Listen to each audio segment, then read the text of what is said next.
رسول اللہ صلی اللہ علیہ وسلم نے عورتوں سے کہا تھا یا معشر النساء تصدقن واکثرن من الاستغفار، عورتوں کثرت سے استغفار کیا کرو اور صدقہ دیا کرو.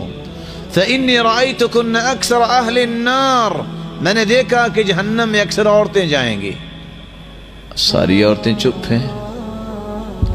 ایک عورت بڑی پڑھی لکھی تھی، ام یعقوب، خطیبہ عورت تھی. اس نے کہا اللہ کے رسول ما لنا اکثر اہل النار، مرد کیوں نہیں جائیں گے جہنم میں، ہم ہی کیوں جائیں گی، عورتیں کیوں جائیں گی؟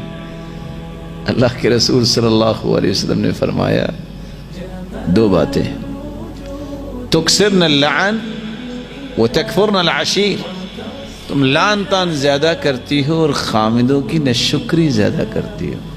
یہ دونوں کام چھوڑ دو تو اللہ محفوظ فرمائیں گے. کیسی لعن تان؟ آپ نے دیکھا ہوگا اپنے اپنے ملک میں، پہلے یہ دیہاتوں میں بیماری تھی، اب شہروں میں بھی آ گئی.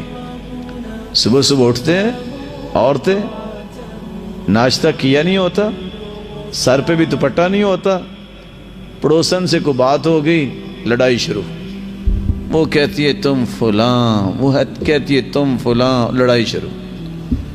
10 بج جاتے ہیں، جب کھایا بھی کچھ نہیں ہوتا، سر بھی جواب دے دیتا ہے، تو آخر وہ دیہاتی انداز میں اپنا کپڑا بچھا کے کہتی ہے اچھا پھر تینوں میرا صبر ہی پہ ہے.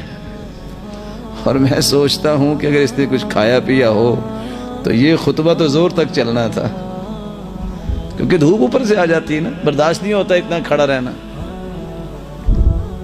کثرت سے لعن طعن جہنم کا باعث.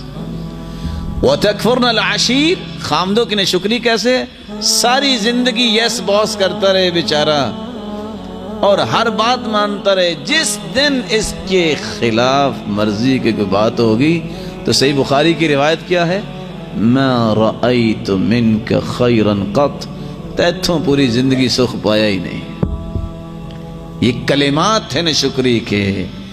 ان اللہ لا ينظر الى امرأة لا تشکر لزوجها وهي لا تستغنی عنه، اللہ تعالیٰ ایسی ناشکری عورت کی طرف دیکھنا بھی پسند نہیں کرتے جو خامند کی شکر گزاری نہیں کرتی حالانکہ اس سے مستغنی بھی نہیں. رسول اللہ صلی اللہ علیہ وسلم نے یہ باتیں مسلمانوں کو اس لیے سمجھائیں کہ وہ اللہ تعالیٰ سے انعامات کے مستحق بن جائیں.